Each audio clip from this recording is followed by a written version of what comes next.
बाबा हाँ भक्ति मार्ग में अर्धनारेश्वर का रूप दिखाते हैं। भक्ति मार्ग में वो दिखाने के कारण मतलब कि बाप दादा कंबाड़ी इसलिए दिखाते हैं बाबा। बिल्कुल।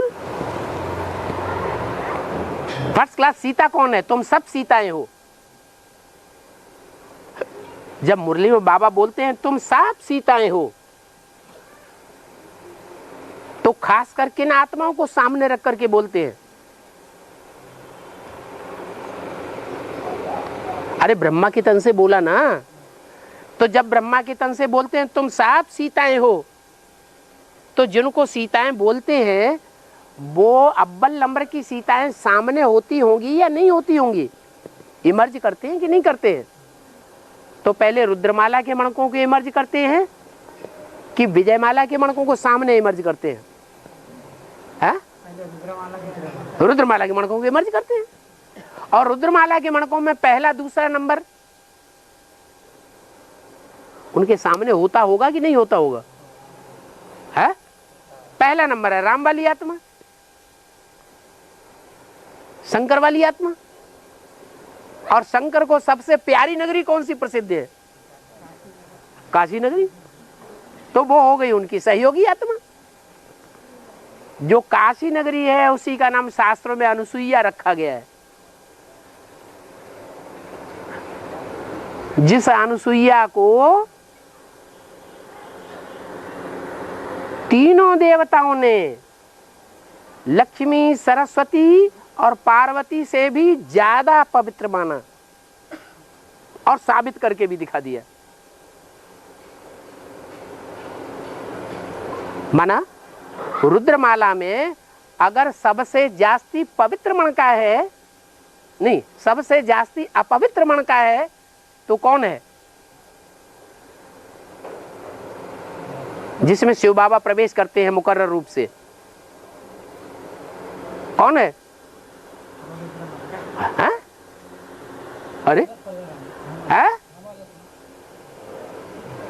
मुकर्रर रूप से कौन से मणके में प्रवेश करते हैं? जो दुनिया का सबसे अपवित्र मणका है। कौन होता है? मैं बड़े से बड़े कामी कांटे में आकर के बड़े से बड़ा फूल बनाता हूं। कौन है वो? है प्रजापिता। और प्रजापिता के साथ ही दूसरे नंबर पर कौन बैठा है? काशी नगरी। शास्त्रों में ये बात प्रसिद्ध है कि शंकर जी को कौन सी नगरी प्रसिद्ध प्यारी है? कौन सी नगरी प्यारी है? काशी नगरी प्यारी है, जिसके लिए गायन है कि जो काशी में जाके मरेगा वो स्वर्ग में जाएगा। काशी में जाके नहीं मरेगा तो स्वर्ग में जीते जी नहीं जाएगा। अगर जीते जी स्वर्ग में जाना है तो काशी में जाके मरे। काशी करवट भी भक्ति मार्ग में काशी में जाकर के खाते हैं, यादगार भी बनी हुई है। और बाबा भी कहते हैं कि जिन जिन भक्तों ने वहां काशी करवट खाई है उनके पूर्व जन्मों के पाप सारे भस्म हो जाते हैं। क्यों? क्योंकि ये वही मणके हैं, वही आत्माएं हैं संगम युग में जिन्होंने ऐसा पार्ट बजाया था कि जिन्होंने फैसला कर लिया देह अभिमान को त्यागने का, कि देह के संबंधियों को भी हम भूल जाएंगे, अब बिल्कुल याद नहीं करेंगे,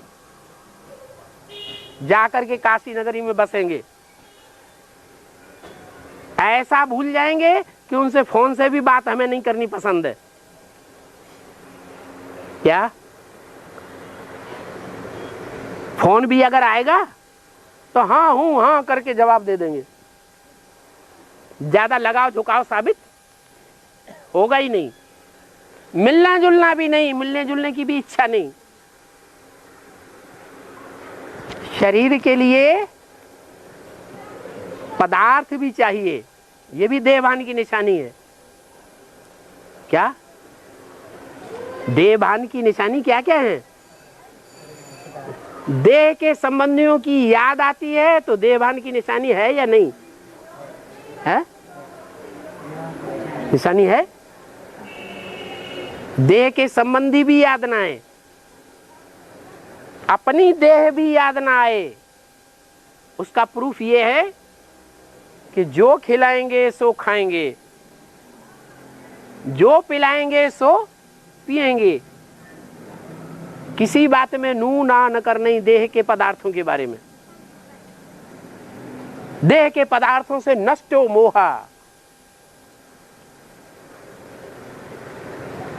तो घूम घूम के देखो सब मिनी मधुबनों में, कहीं ऐसा माहौल है कि जो भी सरेंडर हैंड्स रहते हैं उनको जो खिलाया जाए सो ही खाने के लिए तैयार हो, जो पहनाया जाए वो ही पहनने के लिए तैयार हो। संबंधियों से कोई भी उनका कनेक्शन न हो। काशी नगरी में वो बात मिलेगी। तो ये देह से, देह अहंकार से मरना हुआ या नहीं हुआ है? अरे नहा ना आंखें फाड़ के रह गए। अरे जवाब तो दो। देह अहंकार से मरना इसी को तो कहते हैं, जीते जी मरना। शरीर जिंदा रहे फिर भी कहा जाए नहीं इसने अपने को मार लिया है।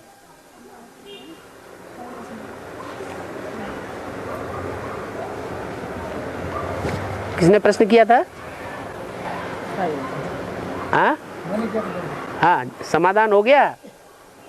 समाधान मतलब कि जो बाबा जो कंबांड के बारे में बताए थे, कंबांड पे, हाँ, वो दूसरे नंबर का जो मणका काशी है ना, वो ही निमित्त बनता है इस बात के लिए कि ब्रह्मा की सोल राम वाली आत्मा में फर्स्ट क्लास प्रवेश करती है।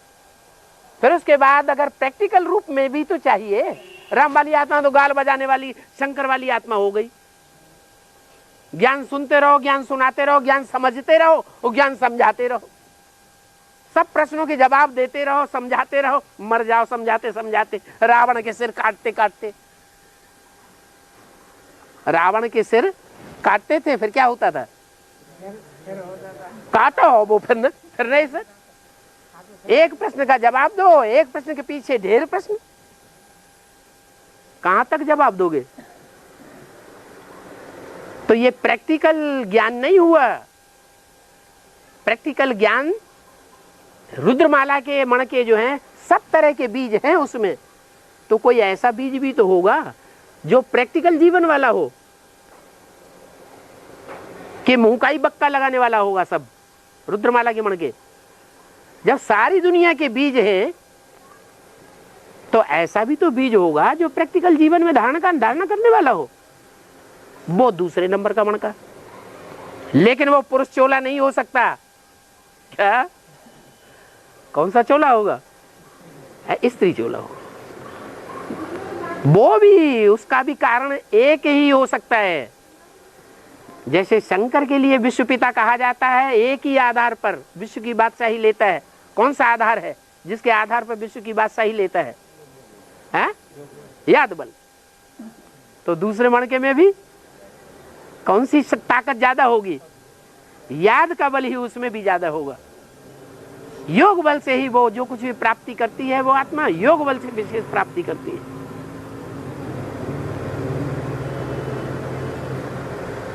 किसी फील्ड में किसी को देखने में नहीं आएगी।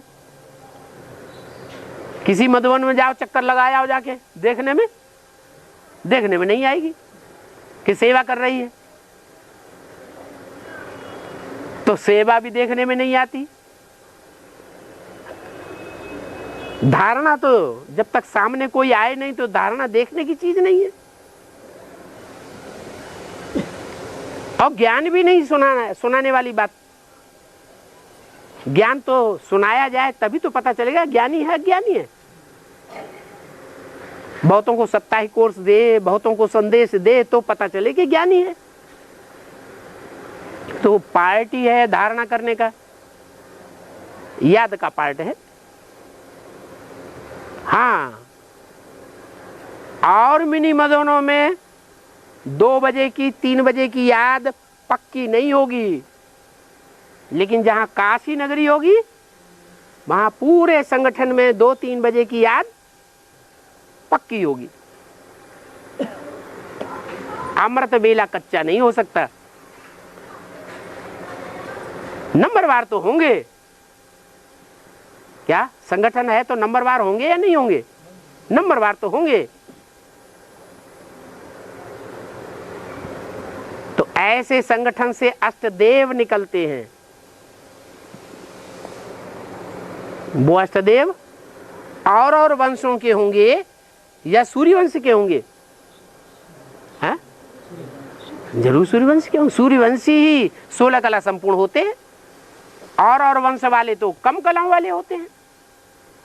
कम कलाओं वालों को देवता कहेंगे? पक्का नहीं। इसलिए जो बाप दादा कहा जाता है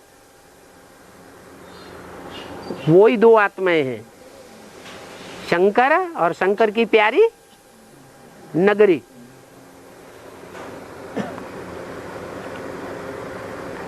ये अर्धनारीश्वर का प्रैक्टिकल रूप हो गया। नहीं तो इतना बड़ा ब्राह्मण परिवार एडवांस का सारे भारत में और विदेशों में भी कुछ न कुछ फैला हुआ है। इनकी पालना बिना माता के हो सकती है क्या? दुनिया में कोई ऐसा परिवार हुआ है जो माता के बगैर पाला जा सके? है? है? अरे भारतवर्ष में तो एक स्त्री मरती है, फटा 2-4 बच्चे अगर घर में है तो फटाक से दूसरी शादी करते हैं, चिंता लग जाती है, माथा गर्म हो जाता है। इनकी पालना कैसे करें? रोज चट्टी पेशाब कर रहे हैं, मर जा करके। मेरे से नहीं होगा।